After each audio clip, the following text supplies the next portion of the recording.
let's talk some Chicago sports right now. One of the first thing that I've really been noticing, I've been paying a lot of attention to what's been going on, obviously with both the Sox and the Cubs during this offseason. And one of the things that I'm focusing on key areas, right? I'm focusing on areas that I think are key for both teams' success. Now, we talked about yesterday, and I talked about in another video how I thought that the White Sox off season is one of the best off seasons in baseball. I mean, obviously, you look at what's happened with the Dodgers, and you know that that's pretty significant. And a few other teams have had really strong off seasons, but the White Sox, to me, have to be right up there. And I'm going to talk a little bit about them. But as I look at the Cubs, it's a much more understated offseason. I mean, the biggest talk about the Cubs in the offseason is something we talked about yesterday with Chris Bryant. Is he going to get traded or not? And, you know, will the Cubs possibly go after Nolan Arenado? Whatever.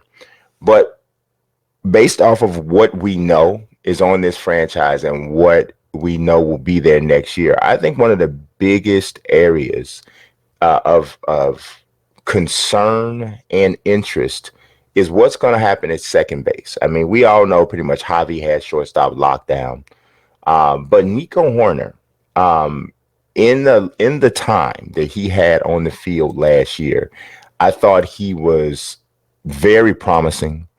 I was very impressed with just the way he conducted himself. I thought his effort, his energy was really a positive thing for the Cubs.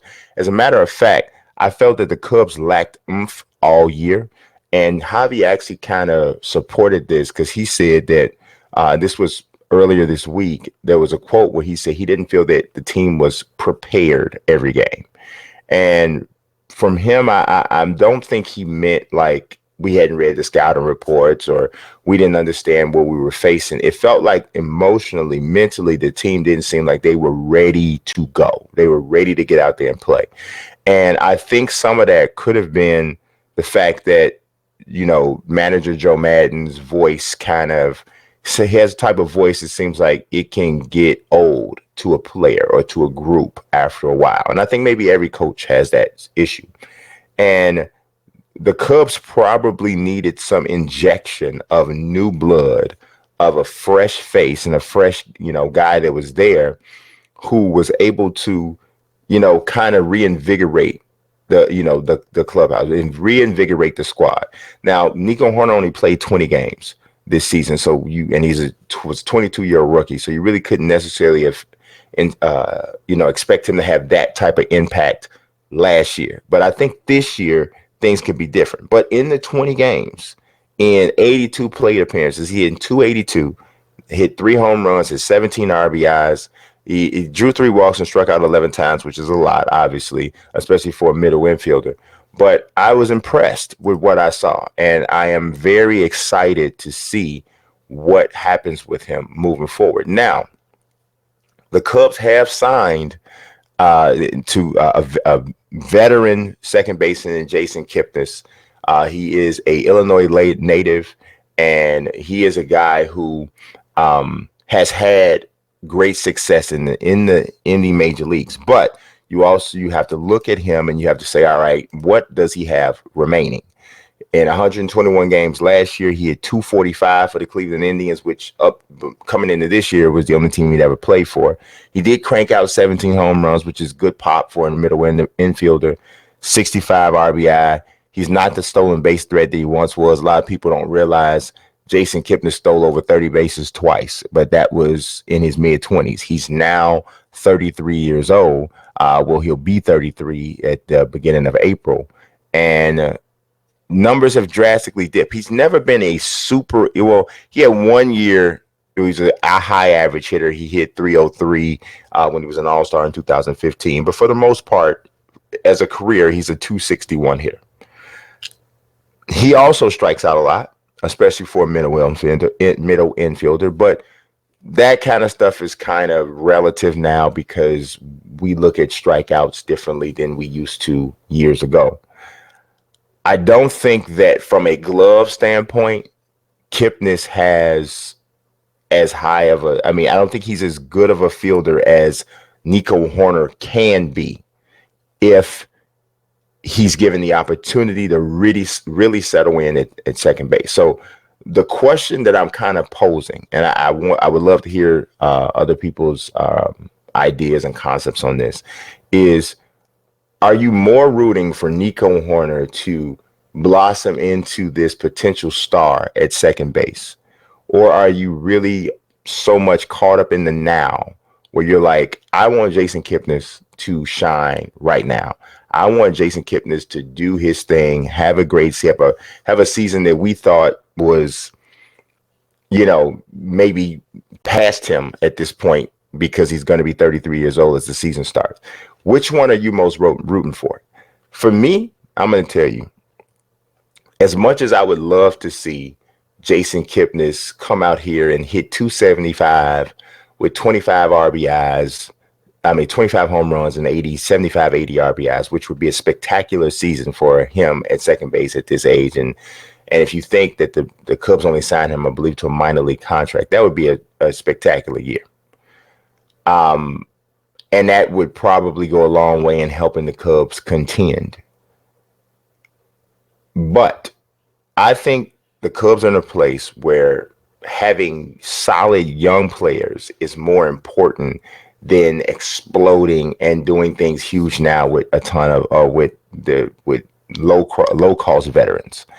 Like, I would much rather see Nico Hoerner win the job, even if he doesn't have the same level of production as Kipnis this year.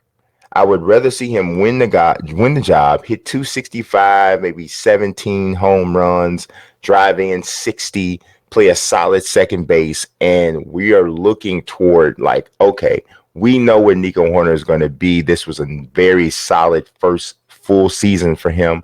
And then you have Kipnis, who basically is a veteran off the bench, who can be a veteran pinch hitter, who can be a mentor to Nico Hoerner, who can start maybe 30 games during the season. Maybe he DHs in some of the games, the road games against American League or in the interleague squad, interleague games.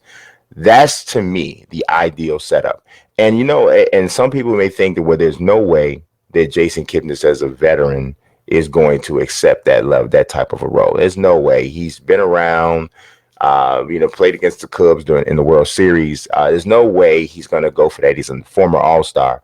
But I don't know that that's the case, because Kipnis has already said that he is really looking forward to mentoring Nico Hoerner. Jordan Bastian from MLB.com wrote a story back earlier this week, a couple of days ago, and it says that Kipnis is eager to work with Hoerner in Cubs camp. So to me, obviously, Kipnis is the type of guy he obviously wants to play, right? And I wouldn't want anybody on my team who didn't want to play. But I love the fact that he is open to mentoring and helping a younger player that plays his same position, which tells me he understands the situation. Here's the quote he had. He says, "I'll get to know him." Kipnis said, "I know he came up and had pretty good success, so I think he's going to be a competition. But at the same time, I'm not going to try to put him down. I like to work with him and kind of teach him what I know too, and hopefully both of us become better from it." That, I think, is pretty honest and nice, right? So then Hoerner comes back and, once he's, finding out that Kipnis wants to meet him and work with him, he said, "That's amazing. I really appreciate that. At the end of the day, we're all in this together and it's toward the same goal. So hopefully we can help each other in that way. And when you do have other people that are competing for the same thing, I think that elevates everybody." I think that's the key, right? So they're competing both of them are competing to get that job at second base. But if Kipnis doesn't win it, then hopefully he's able to remain on the team as, like I said, as a pinch hitter, a bench player, and he can accept that role, and not only accept it, but be of an assistance to Nico Hoerner. I think that would be the ideal situation for the Cubs this year. It's what I want to see.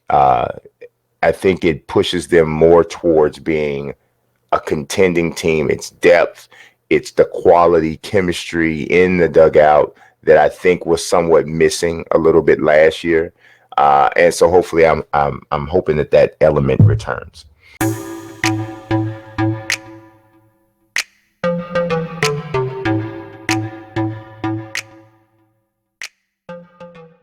Pocket, I'll be weak. I'm rather unique.